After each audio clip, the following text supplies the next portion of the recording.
Nagbabalik ang SMNI Presidential Debate 2022. And for the first round, the candidates will be answering questions from the panelists. The first question will come from UP Professor Dr. Clarita Carlos. Each candidate will have 90 seconds to answer a panelist's question, and other candidates will have 60 seconds each for interpellation, and then 30 seconds for a rebuttal. And just as a reminder for our candidates, you have a timer here in the front, so you can be guided as to how much time you have left. Professor Carlos, your question, please. Hi, good evening, everyone.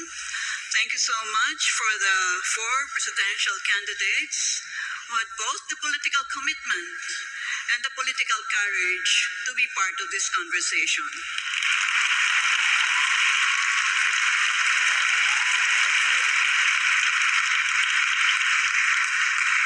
My area of research and expertise is on foreign policy and defense and security, so my first question will be within the rubric of these issue areas. All right. If the Quad were to become a collective security alliance, you, as our country's chief architect of our foreign policy, are you going to make the Philippines as a member of the Quad? Why and why not?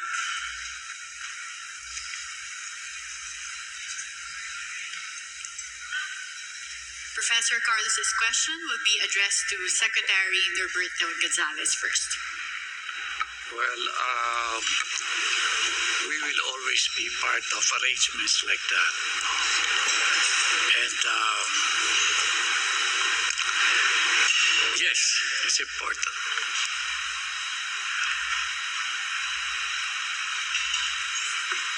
Dapat lagi kasi may mga kasama tayo, may mga iharap tayong mga problema sa mundo. Kaya kailangan, kung may mga arrangements na ganyan, dapat pinapasok natin.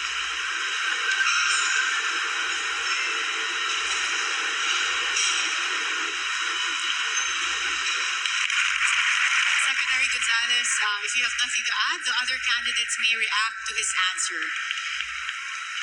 I think Secretary Ernie Abella. Yes. The Philippines needs to retain an independent foreign policy, and in which case it needs to be able to dance between the two great powers. As we can maintain relationships with them, but not to join.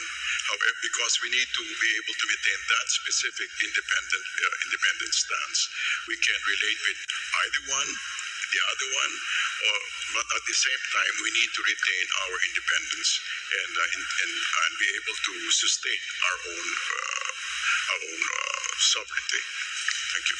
Yeah, but Mr. Abella, remember, you're still linked to the United States of America because of the Mutual Defense Treaty.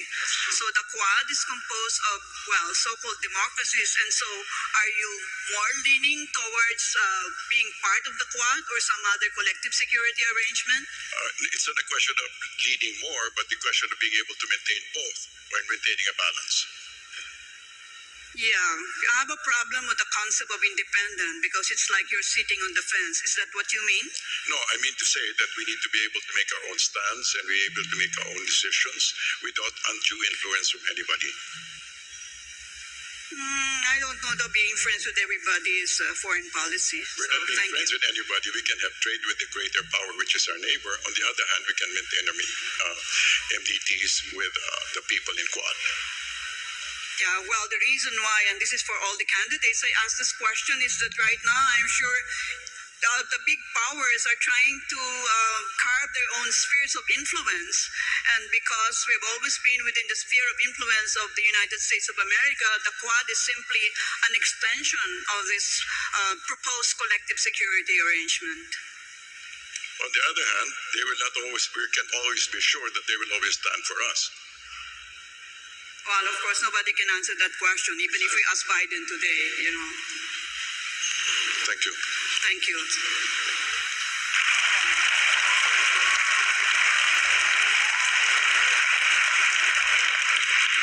Senator Marcos.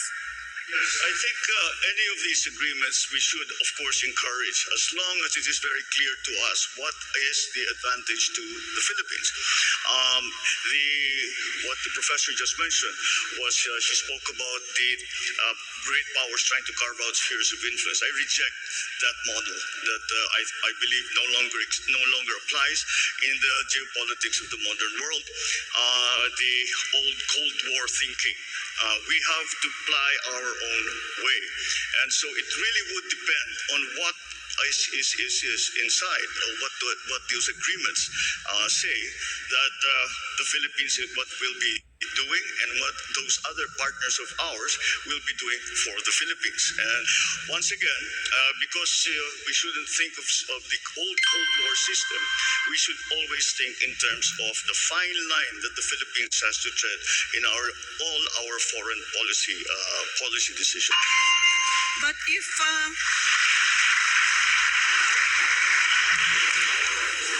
Mr. Marcos, if you reject the concept of spheres of influence, does that mean you are going to scuttle the Mutual Defense Treaty when you become President of the Republic? By no means.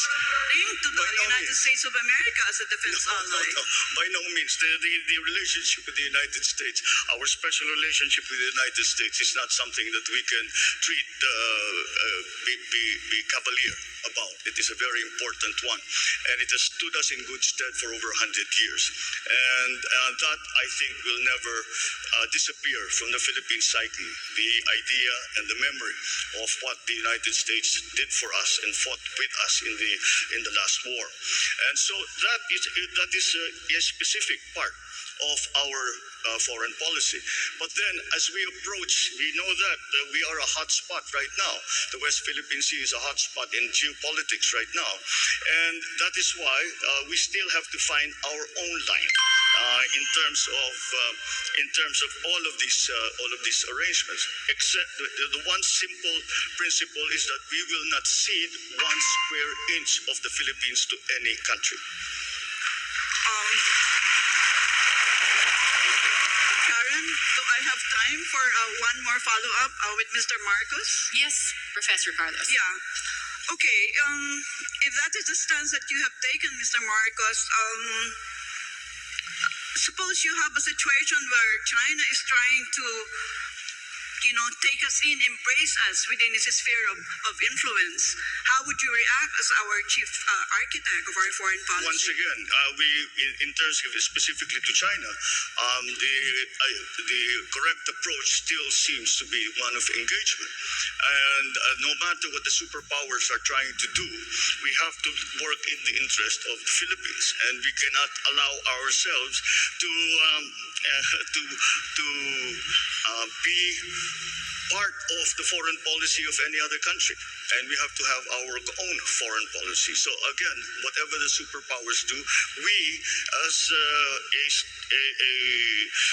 highly strategic geographic are having a highly strategic geographical location in the world, really have to walk that very, very fine line between these great powers who I always say these are great powers we are in between. If they sneeze at the same time, we disappear from the map. And that is something that we always have to keep in mind.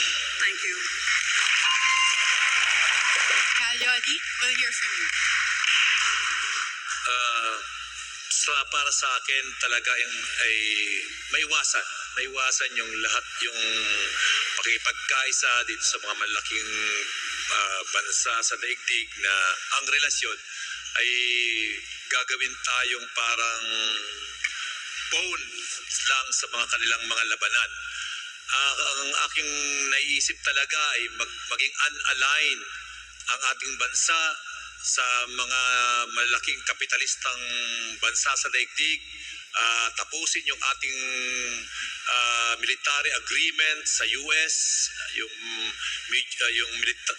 Mutual Defense Treaty, yung BFA, yung EDCA, at pati yung relasyon natin sa China na dihado tayo. Makipagkasundo lamang tayo doon sa mga bansa nagagalang sa ating mga karapatan, sa ating soberanya, sa ating territorial integrity, sa ating mga panuntunan. Any follow-up questions, Professor Carlos? Yeah, Mr. De Guzman, kung gusto ninyong non-aligned po tayo, ay saan po tayo tutukod? Alam niyo naman ng ating military yung pinakamahina sa buong ASEAN region. So, ito ba ay aspiration mo lang bilang chief executive? Or is non-alignment, this is still something that will wash in international politics now? Nine-align tayo doon sa mga bansa na magagamit lamang tayo sa kailang mga interes. Lalo na sa kasalukuyan ng sitwasyon ngayon na yung China halos at Amerika ay may trade war at nagigirian sila, huwag na tayong makisangkot sa kailang girian. Makipag-align tayo sa mga bansa na nagsusulong ng pagkakaisa, kapayapaan at economic ang mas focus ng pagkakaisa at pagtutulungan. At hindi yung papanig sa Amerika o sa China, lalo na sa usapin ng West Philippine Sea na siya ang pinaka mainit na usapin sa ngayon. Magagamit lamang tayong phone ng sino man sa kanila. Kaya dapat makipagkaisa tayo sa mga bansa dito sa Southeast Asian Sea, Southeast Asia, at tayo ay magtulungan para sa kauunlad ng mamayan. Iwasan natin ang giyera.